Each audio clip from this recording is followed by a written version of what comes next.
Hi ವೀಕ್ಷಕರೇ, ಎಲ್ಲರಿಗೂ ನಮಸ್ಕಾರ. ನೋಡಿ, ಗೃಹಲಕ್ಷ್ಮಿ ಯೋಜನೆಯ ಪ್ರತಿಯೊಂದು ಫಲಾನುಭವಿಗಳಿಗೆ ಸರ್ಕಾರದಿಂದ 3 ತಿಂಗಳ 6,000 ಹಣ ಜಮಾ ಮಾಡುವುದಾಗಿ ಭರ್ಜರಿ ಗುಡಿಸ್ನ ಕೊಟ್ಟಿದ್ದು, ಈಗಾಗಲೇ ಫಲಾನುಭವಿಗಳಿಗೆ 6,000 ಹಣ ಜಮಾ ಆಗಿದೆ. ಆದರೆ 3 ಲಕ್ಷಕ್ಕಿಂತ ಅಧಿಕ ಮಹಿಳೆಯರಿಗೆ ಇನ್ನು ಮುಂದೆ ಗೃಹಲಕ್ಷ್ಮಿ ಹಣ ಕ್ಯಾನ್ಸಲ್ ಆಗಿದೆ. ನಿಮ್ಮ ಬ್ಯಾಂಕ್ ಖಾತೆಗೆ ಹಣ ಬರಬೇಕು ಅಂದರೆ ಈ ಕೂಡಲೇ ಆದಷ್ಟು ಬೇಗ ಗೃಹಲಕ್ಷ್ಮಿಗೆ ನೀವು ಮರು ಅರ್ಜಿನ ಹಾಕಬೇಕು ಮತ್ತು ಸರ್ಕಾರ ಜಾರಿಗೆ ತಂದಿರುವ ಹೊಸ ನಿಯಮಗಳನ್ನ ಪಾಲಿಸಬೇಕು. ಈಗಾಗಲೇ ಸರ್ಕಾರ 6,000 ಹಣ ಜಮಾ ಮಾಡಿರುವಂತಹ ಬ್ಯಾಂಕ್ ಖಾತೆಗೆ ಬಂದಿರುವ ಹಣದ ಮೆಸೇಜ್ನ ಕೂಡ ಸ್ಕ್ರೀನಲ್ಲಿ ಹಾಕ್ತಾ ಇದ್ದೀನಿ. ನಿಮ್ಮ ಬ್ಯಾಂಕ್ ಖಾತೆಗೂ ಕೂಡ ಇದೇ ರೀತಿ 6,000 ಹಣನ ಸರ್ಕಾರ ನಾಳೆ ಗುರುವಾರ ಮೇ 28ರಂದು ಕರ್ನಾಟಕದ ಒಟ್ಟು 27 ಜಿಲ್ಲೆಗಳಿಗೆ 3 ಹಂತಗಳಲ್ಲಿ ಬೆಳಗ್ಗೆ 11 ಗಂಟೆಗೆ 6,000 ಹಣ ಜಮಾ ಆಗ್ತಾ ಇದೆ ಮತ್ತು ರೇಷನ್ ಕಾರ್ಡ್ದಾರರಿಗೆ 3 ಭರ್ಜರಿ ಗುಡ್ಡಿಸ್ನ ಕೊಟ್ಟಿದೆ ಮತ್ತು ಹೊಸ ರೇಷನ್ ಕಾರ್ಡ್ಗೆ ಅರ್ಜಿ ಕೂಡ ಸ್ವೀಕಾರ ಮಾಡ್ತಾ ಇದೆ. ಹಾಗಾದರೆ ಆ ಮಾಹಿತಿ ಏನು ಅಂತ ತಿಳ್ಕೊಳ್ಳೋಣ. ಅದಕ್ಕಿಂತ ಮೊದಲು ನೋಡಿ ವೀಕ್ಷಕರೇ, ನೀವು ನನ್ನ ಚಾನಲ್ನ ಸಬ್ಸ್ಕ್ರೈಬ್ ಆಗಿಲ್ಲ ಅಂದರೆ ದಯವಿಟ್ಟು ಪ್ರತಿಯೊಬ್ಬರು ಚಾನಲ್ನ ಸಬ್ಸ್ಕ್ರೈಬ್ ಮಾಡಿಕೊಂಡು ಹಾಗೆ ವಿಡಿಯೋಗೆ ಒಂದು ಲೈಕ್ನ ಕೊಡಿ. ಹೌದು ವೀಕ್ಷಕರೇ, ಈಗಾಗಲೇ ಫಲಾನುಭವಿಗಳಿಗೆ ಸರ್ಕಾರ 3 ತಿಂಗಳ 6,000 ಹಣನ ಜಮಾ ಮಾಡಿದೆ. ಅಂದರೆ ಬ್ಯಾಂಕ್ ಖಾತೆಗೆ 6,000 ಹಣ ಬಂದಿರೋದಕ್ಕೆ ಒಂದು ಪ್ರೂಫ್ ಕೂಡ ಕೊಡ್ತಾ ಇದ್ದೀನಿ. ಇದೇ ರೀತಿ ನಿಮ್ಮ ಬ್ಯಾಂಕ್ ಖಾತೆಗೆ ಸರ್ಕಾರದಿಂದ 3 ತಿಂಗಳ 6,000 ಹಣ ಅಂದರೆ ಮೇ ತಿಂಗಳ 31ನೇ ಕಂತು, ಏಪ್ರಿಲ್ ತಿಂಗಳ 30ನೇ ಕಂತು ಹಾಗೂ ಮಾರ್ಚ್ ತಿಂಗಳ 29ನೇ ಕಂತು, ಒಟ್ಟು 3 ತಿಂಗಳ 6,000 ಹಣನ ಸರ್ಕಾರ ಪ್ರತಿ ಫಲಾನುಭವಿಗಳಿಗೆ ಜಮಾ ಮಾಡ್ತಾ ಇದೆ. ಸುಮಾರು 3 ಲಕ್ಷಕ್ಕಿಂತ ಅಧಿಕ ಮಹಿಳೆಯರಿಗೆ ಇನ್ನು ಮುಂದೆ ಗೃಹಲಕ್ಷ್ಮಿ ಹಣ ಬರ್ತಾ ಇಲ್ಲ. ನಿಮ್ಮ ಬ್ಯಾಂಕ್ ಖಾತೆಗೂ ಕೂಡ ಕ್ಯಾನ್ಸಲ್ ಆಗುತ್ತೆ. ಹಾಗಾದರೆ ಹಣ ಬರಬೇಕು ಅಂದರೆ ಈ ಕೂಡಲೇ ಗೃಹಲಕ್ಷ್ಮಿಗೆ ನೀವು ಮರು ಅರ್ಜಿನ ಹಾಕಬೇಕು ಮತ್ತು ಸರ್ಕಾರ ತಂದಿರುವ ಹೊಸ ನಿಯಮಗಳನ್ನ ಪಾಲಿಸಬೇಕು. ಹಾಗಾದರೆ ಯಾರಿಗೆಲ್ಲ ಹಣ ಬರುತ್ತೆ, ಯಾರಿಗೆಲ್ಲ ಕ್ಯಾನ್ಸಲ್ ಆಗಿದೆ ಮತ್ತು ಸರ್ಕಾರದಿಂದ ಏನೆಲ್ಲ ಬದಲಾವಣೆಗಳು ಬಂದಿದೆ ಅಂತ ಕೂಡ ತಿಳಿಸ್ಕೊಡ್ತಾ ಇದ್ದೀನಿ.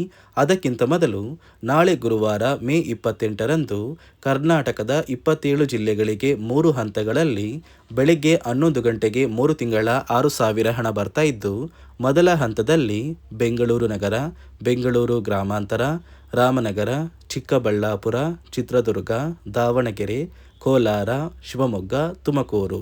ಎರಡನೆಯ ಹಂತದಲ್ಲಿ ಬೆಳಗಾವಿ, ಬಾಗಲಕೋಟೆ, ವಿಜಯಪುರ, ಧಾರವಾಡ, ಗದಗ, ಹಾವೇರಿ, ಉತ್ತರ ಕನ್ನಡ, ಬಳ್ಳಾರಿ, ಬೀದರ್, ಕಲಬುರಗಿ.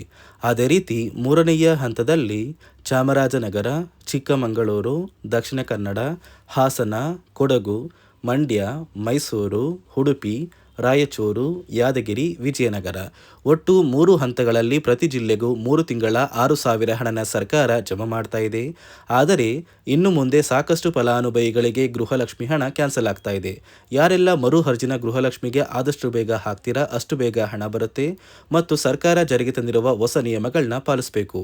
ಹಾಗಾದರೆ ಸರ್ಕಾರ ಏನೆಲ್ಲ ಹೊಸ ಬದಲಾವಣೆಗಳನ್ನ ಜಾರಿಗೆ ತಂದಿದೆ ಅಂತ ಕೂಡ ತಿಳಿಸ್ಕೊಡ್ತಾ ಇದ್ದೀನಿ. ನಿಮ್ಮ ಬ್ಯಾಂಕ್ ಖಾತೆಗೆ ಗೃಹಲಕ್ಷ್ಮಿ ಯೋಜನೆಯ 3 ತಿಂಗಳ 6,000 ಹಣ ಜಮಾ ಆಗಬೇಕು ಅಂದರೆ ನೀವು ಆದಷ್ಟು ಬೇಗ ಗೃಹಲಕ್ಷ್ಮಿಗೆ ಮರು ಅರ್ಜಿನ ಹಾಕೋದು ಕಡ್ಡಾಯ.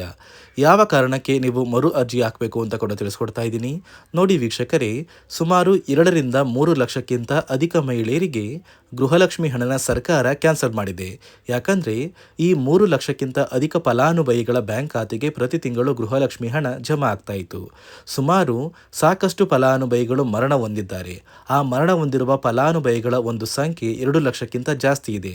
ಇದೇ ಕಾರಣಕ್ಕೆ ಪ್ರತಿ ಫಲಾನುಭವಿಗಳು ಗೃಹಲಕ್ಷ್ಮಿಗೆ ಮರು ಅರ್ಜಿನ ಹಾಕಿ ನಿಮ್ಮ ಬ್ಯಾಂಕ್ ಖಾತೆಗೆ ನೀವು ಹಣ ಪಡಿಬೇಕು. ಇಲ್ಲಿ ಮರು ಅರ್ಜಿ ಹಾಕುವ ಮೂಲಕ ಸರ್ಕಾರಕ್ಕೆ ನೀವು ಇನ್ನೂ ಕೂಡ ಗೃಹಲಕ್ಷ್ಮಿ ಹಣನ ಪಡಿತಾ ಇದ್ದೀರಿ ಅಂತ ತಿಳಿದು ಬರುತ್ತೆ. ಮತ್ತು ಯಾರೆಲ್ಲ ಫಲಾನುಭವಿಗಳು ಮರು ಅರ್ಜಿನ ಹಾಕೋಲ್ಲ ಅಂತಹ ಫಲಾನುಭವಿಗಳ ಹೆಸರನ್ನ ಗೃಹಲಕ್ಷ್ಮಿ ಯೋಜನೆಯ ಅರ್ಹರ ಪಟ್ಟಿಯಿಂದ ಸರ್ಕಾರ ಕ್ಯಾನ್ಸಲ್ ಮಾಡುತ್ತೆ. ಸರ್ಕಾರಕ್ಕೆ 2 ಲಕ್ಷಕ್ಕಿಂತ ಅಧಿಕ ಮಹಿಳೆಯರು ಮರಣ ಹೊಂದಿರೋದು ತಿಳಿದು ಬಂದಿದೆ. ಇದೇ ಕಾರಣಕ್ಕೆ ಈ ಮೇ ತಿಂಗಳಲ್ಲಿ ಸರ್ಕಾರದಿಂದ ನೇಮಕಗೊಂಡ ಕೆಲವು ಅಧಿಕಾರಿಗಳು ನಿಮ್ಮ ಮನೆ ಬಾಗಿಲಿಗೆ ಬಂದು ಪ್ರತಿ ಫಲಾನುಭವಿಗಳ ದಾಖಲಾತಿಗಳನ್ನ ಮರುಪರಿಶೀಲನೆ ಮಾಡಿ ಮತ್ತೆ ಅರ್ಜಿನ ಹಾಕ್ಸ್ಕೊಂಡು ಹೋಗ್ತಾರೆ. ನಂತರ ನಿಮ್ಮ ಬ್ಯಾಂಕ್ ಖಾತೆಗೆ 3 ತಿಂಗಳ 6,000 ಹಣ ಬರುತ್ತೆ. ಅದೇ ರೀತಿ ಇನ್ನು ಮುಂದೆ ಪ್ರತಿ ವರ್ಷವೂ ಕೂಡ ನೀವು ವರ್ಷದ ಕೊನೆಯಲ್ಲಿ ಗೃಹಲಕ್ಷ್ಮಿಗೆ ನೀವು ಹೊಂದಿರುವ ಲೈಫ್ ಸರ್ಟಿಫಿಕೇಟ್ನ ಕೊಟ್ಟು ಅರ್ಜಿನ ಹಾಕಿದ್ರೆ ಮಾತ್ರ ಆ ಒಂದು ವರ್ಷದಲ್ಲಿ ಪ್ರತಿ ತಿಂಗಳು ಗೃಹಲಕ್ಷ್ಮಿ ಯೋಜನೆಯ 6,000 ಹಣ ಬರುತ್ತೆ. ಈಗಾಗಲೇ ಫಲಾನುಭವಿಗಳಿಗೆ ಗೃಹಲಕ್ಷ್ಮಿ ಹಣ ಜಮಾ ಆಗೋದಕ್ಕೆ ಸ್ಟಾರ್ಟ್ ಆಗಿದೆ. ಆದಷ್ಟು ಬೇಗ ನೀವು ಈ ಮೇ ತಿಂಗಳಲ್ಲಿ ಮರು ಅರ್ಜಿನ ಹಾಕಿ ಗೃಹಲಕ್ಷ್ಮಿ ಹಣನ ಪಡ್ಕೊಳ್ಳಿ. ಮತ್ತು ಸರ್ಕಾರ ಈ ಗೃಹಲಕ್ಷ್ಮಿ ಹಣಕ್ಕೆ ಕೆಲವು ನಿಯಮಗಳನ್ನ ಕೂಡ ಜಾರಿಗೆ ತಂದಿದೆ.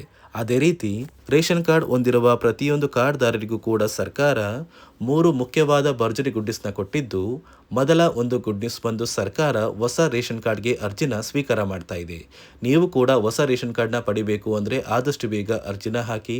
ಅದೇ ರೀತಿ ಎರಡನೆಯ ಒಂದು ಗುಡ್ ನ್ಯೂಸ್ ಬಂದು ನೋಡಿ ವೀಕ್ಷಕರೇ, ನಿಮ್ಮ ಒಂದು ರೇಷನ್ ಕಾರ್ಡ್ಗೆ ಸರ್ಕಾರದಿಂದ ಈ ಮೇ ತಿಂಗಳಲ್ಲಿ 3 ತಿಂಗಳಿಗೆ ಬರುವಂತಹ 15 ರೀತಿಯ ಆಹಾರ ಪದಾರ್ಥಗಳನ್ನ ಸರ್ಕಾರ ಉಚಿತವಾಗಿ ಕೊಡ್ತಾ ಇದೆ.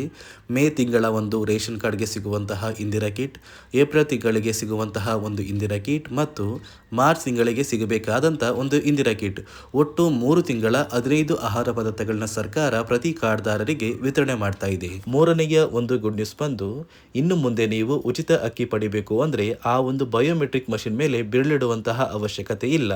ಯಾಕಂದರೆ ಇದೀಗ ಸರ್ಕಾರ ನಿಮ್ಮ ಒಂದು ಬೆರಳು ಆ ಒಂದು ಮಷಿನಲ್ಲಿ ಎಂಟ್ರಿ ಆಗಿಲ್ಲ ಅಂದರೂ ಕೂಡ ಆ ಒಂದು ಅಧಿಕಾರಿಗಳು ಪುಸ್ತಕದಲ್ಲಿ ನಿಮ್ಮ ಒಂದು ಹೆಸರನ್ನ ಬರ್ಕೊಂಡು ನಿಮ್ಮ ಕಾರ್ಡಿಗೆ ಅಕ್ಕಿನ ಕೊಡಬೇಕು ಅಂತ ಸರ್ಕಾರ ಆದೇಶ ಕೊಟ್ಟಿದ್ದು, ಈ 3 ಗುಡ್ ನ್ಯೂಸ್ನ ಪ್ರತಿಯೊಂದು ಫಲಾನುಭವಿಗಳಿಗೆ ಸರ್ಕಾರ ಕೊಡ್ತಾ ಇದೆ. ಇದರ ಜೊತೆಗೆ ನಿಮ್ಮ ಬ್ಯಾಂಕ್ ಖಾತೆಗೆ ಗೃಹಲಕ್ಷ್ಮಿ ಯೋಜನೆಯ ಹಣ ಇನ್ನು ಮುಂದೆ ಬರಬೇಕು ಅಂದರೆ 5 ರೀತಿಯ ಹೊಸ ನಿಯಮಗಳನ್ನ ನೀವು ಪಾಲಿಸಬೇಕು ಅಂತ ಸರ್ಕಾರ ಆದೇಶ ಕೊಟ್ಟಿದೆ. ಅದೇ ರೀತಿ ನೋಡಿ ಸ್ನೇಹಿತರೆ, ಈ ಬಾರಿ ಸುಮಾರು 1 ಲಕ್ಷಕ್ಕಿಂತ ಅಧಿಕ ಫಲಾನುಭವಿಗಳ ಬ್ಯಾಂಕ್ ಖಾತೆಗೆ ಸರ್ಕಾರ ಗೃಹಲಕ್ಷ್ಮಿ ಯೋಜನೆಯ ಹಣನ ಜಮಾ ಮಾಡ್ತಾ ಇಲ್ಲ. ಕಾರಣ ಏನು ಅಂದರೆ, ನಿಮ್ಮ ಬ್ಯಾಂಕ್ ಖಾತೆಗೆ ಡೆಬಿಟ್ ಮೂಲಕ ಹಣ ಜಮಾ ಮಾಡುವಂತಹ ಸಂದರ್ಭದಲ್ಲಿ ಸರ್ಕಾರ ಸಾಕಷ್ಟು ಫಲಾನುಭವಿಗಳ ಒಂದು ಬ್ಯಾಂಕ್ ಖಾತೆಗೆ ಹಣ ಜಮಾ ಮಾಡೋದನ್ನು ಕ್ಯಾನ್ಸಲ್ ಮಾಡಿದೆ. ಯಾಕಂದರೆ ಇತ್ತೀಚೆಗೆ ಹಣಕಾಸು ಇಲಾಖೆ ಜಾರಿಗೆ ತಂದಿರುವ 5 ನಿಯಮಗಳ ಆಧಾರದ ಮೇಲೆ ಪ್ರತಿಯೊಂದು ಫಲಾನುಭವಿಗಳಿಗೆ ಸರ್ಕಾರ ಈ ಒಂದು ಹಣನ ಜಮಾ ಮಾಡ್ತಾ ಇದ್ದು, ಯಾರೆಲ್ಲ ಫಲಾನುಭವಿಗಳು ಈ ನಿಯಮಗಳನ್ನ ಪಾಲಿಸಿಲ್ಲ ನಿಮ್ಮ ಬ್ಯಾಂಕ್ ಖಾತೆಗೂ ಕೂಡ ಹಣ ಜಮಾ ಆಗೋದಿಲ್ಲ. ಹಾಗಾದರೆ ಬನ್ನಿ ಸ್ನೇಹಿತರೆ, ಸರ್ಕಾರ ಜಾರಿಗೆ ತಂದಿರುವ ಆ 5 ಹೊಸ ನಿಯಮಗಳು ಏನು ಅಂತ ನಾನು ನಿಮಗೆ ತಿಳಿಸ್ಕೊಡ್ತಾ ಇದ್ದೀನಿ. ನೋಡಿ ಸ್ನೇಹಿತರೆ, ಮೊದಲನೆಯ ಒಂದು ನಿಯಮ ಬಂದು, ಸಾಕಷ್ಟು ಫಲಾನುಭವಿಗಳು ಹೊಂದಿರುವಂತಹ ಒಂದು ರೇಷನ್ ಕಾರ್ಡ್ ಏನಿದೆ ಆ ಒಂದು ರೇಷನ್ ಕಾರ್ಡ್ನ ಮನೆಯ ಸದಸ್ಯರ ಪ್ರತಿಯೊಬ್ಬರ ಒಂದು ಆಧಾರ್ ಕಾರ್ಡ್ನ ನಿಮ್ಮ ರೇಷನ್ ಕಾರ್ಡ್ಗೆ ಕಡ್ಡಾಯವಾಗಿ ಲಿಂಕ್ ಮಾಡಿಸ್ಬೇಕು. ಅಂದರೆ ಈ ಒಂದು ಲಿಂಕ್ ಮಾಡಿಸುವಂತಹ ಒಂದು ಪ್ರೊಸೀಜರ್ಗೆ ಸರ್ಕಾರ KYC ಅಂತ ಕರೀತಾರೆ. ನಿಮ್ಮ ರೇಷನ್ ಕಾರ್ಡ್ಗೆ ಇನ್ನೂ ಸಹ KYC ಆಗಿಲ್ಲ ಅಂದರೆ ನಿಮ್ಮ ಬ್ಯಾಂಕ್ ಖಾತೆಗೆ ಸರ್ಕಾರ ಮುಂದಿನ ದಿನಗಳಲ್ಲಿ ಗೃಹಲಕ್ಷ್ಮಿ ಯೋಜನೆಯ ಹಣನ ಕ್ಯಾನ್ಸಲ್ ಮಾಡುತ್ತೆ. ಅದೇ ರೀತಿ ಎರಡನೆಯ ಒಂದು ನಿಯಮ ಬಂದು, ಸಾಕಷ್ಟು ಫಲಾನುಭವಿಗಳು ಕಳೆದ 3 ತಿಂಗಳಿಂದ ಸರ್ಕಾರದಿಂದ ಬರ್ತಾ ಇರುವಂತಹ ಒಂದು ರೇಷನ್ ಏನಿದೆ ಅಂದರೆ ಉಚಿತ ಅಕ್ಕಿ ಏನಿದೆ ಈ ಒಂದು ರೇಷನ್ನ ಪಡ್ಕೋತಾ ಇಲ್ಲ. ಒಂದು ವೇಳೆ ಕಳೆದ 3 ತಿಂಗಳಿಂದ ನೀವು ರೇಷನ್ನ ಪಡ್ಕೊಂಡಿಲ್ಲ ಅಂದರೆ ಸರ್ಕಾರ ನಿಮ್ಮ ಬಳಿ ಇರುವಂತಹ ಒಂದು ರೇಷನ್ ಕಾರ್ಡ್ನ ಕ್ಯಾನ್ಸಲ್ ಮಾಡುತ್ತೆ. ನಿಮ್ಮ ರೇಷನ್ ಕಾರ್ಡ್ನ ಸರ್ಕಾರ ಕ್ಯಾನ್ಸಲ್ ಮಾಡಿದರೆ ನಿಮ್ಮ ಬ್ಯಾಂಕ್ ಖಾತೆಗೆ ಗೃಹಲಕ್ಷ್ಮಿ ಯೋಜನೆಯ ಹಣ ಇರ್ಬೋದು ಮತ್ತು ಸರ್ಕಾರದಿಂದ ಬರುವಂತಹ ಒಂದು ಸೌಲಭ್ಯಗಳನ್ನ ನೀವು ಕಳ್ಕೋಬೇಕಾಗುತ್ತೆ. ಅದೇ ರೀತಿ ಮೂರನೆಯ ಒಂದು ನಿಯಮ ಬಂದು, ನೋಡಿ ಸ್ನೇಹಿತರೆ, ನಿಮ್ಮ ಬಳಿ ಇರುವಂತಹ ಒಂದು ಆಧಾರ್ ಕಾರ್ಡ್ ಏನಿದೆ ಆ ಒಂದು ಆಧಾರ್ ಕಾರ್ಡ್ನ ಕಳೆದ 15 ವರ್ಷಗಳಲ್ಲಿ ನೀವು ಯಾವುದೇ ರೀತಿಯ ಒಂದು ತಿದ್ದುಪಡಿನ ಮಾಡಿಸಿಲ್ಲ ಅಂದರೆ ನಿಮ್ಮ ಬ್ಯಾಂಕ್ ಖಾತೆಗೆ ಸರ್ಕಾರ ಗೃಹಲಕ್ಷ್ಮಿ ಯೋಜನೆಯ ಹಣನ ಕ್ಯಾನ್ಸಲ್ ಮಾಡುತ್ತೆ. ಯಾಕಂದರೆ ಸರ್ಕಾರದಿಂದ ಬಂದಿರುವಂತಹ ಒಂದು ಆದೇಶದ ಪ್ರಕಾರ ಪ್ರತಿಯೊಂದು ಫಲಾನುಭವಿಗಳು ಕಳೆದ 15 ವರ್ಷಗಳಲ್ಲಿ ಯಾವುದೇ ರೀತಿಯ ಒಂದು ತಿದ್ದುಪಡಿನ ನಿಮ್ಮ ಆಧಾರ್ ಕಾರ್ಡ್ಗೆ ನೀವು ಮಾಡಿಸಿಲ್ಲ ಅಂದರೆ ಕಡ್ಡಾಯವಾಗಿ ಆದಷ್ಟು ಬೇಗ ನಿಮ್ಮ ಆಧಾರ್ ಕಾರ್ಡ್ಗೆ ತಿದ್ದುಪಡಿನ ಮಾಡಿಸಿ.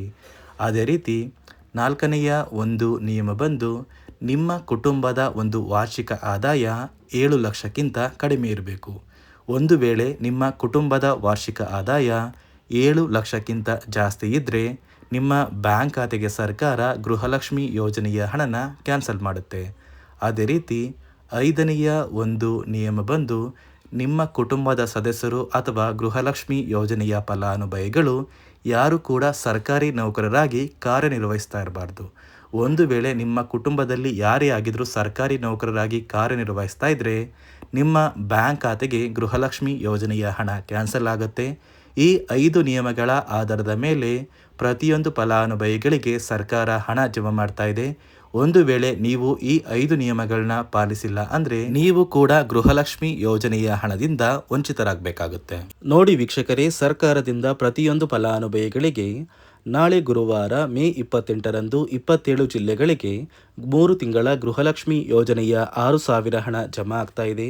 ಆದಷ್ಟು ಬೇಗ ಗೃಹಲಕ್ಷ್ಮಿ ಹಣ ನಿಮ್ಮ ಬ್ಯಾಂಕ್ ಖಾತೆಗೆ ಬರುತ್ತೆ ಮತ್ತು ರೇಷನ್ ಕಾರ್ಡ್ ದಾರರಿಗೂ ಕೂಡ ಸರ್ಕಾರ ಭರ್ಜರಿ ಗುಡ್ಡಿಸ್ನ ಕೊಟ್ಟಿದ್ದು ಪ್ರತಿ ಫಲಾನುಭವಿಗಳಿಗೆ ಎಲ್ಲ ರೀತಿಯ ಸೌಲಭ್ಯಗಳು ಸಿಗುತ್ತೆ ಅಂತ ಹೇಳ್ತಾ, ಇದಿಷ್ಟು ಸರ್ಕಾರದಿಂದ ಬಂದಿರುವ ಹೊಸ ಮಾಹಿತಿಯಾಗಿದೆ.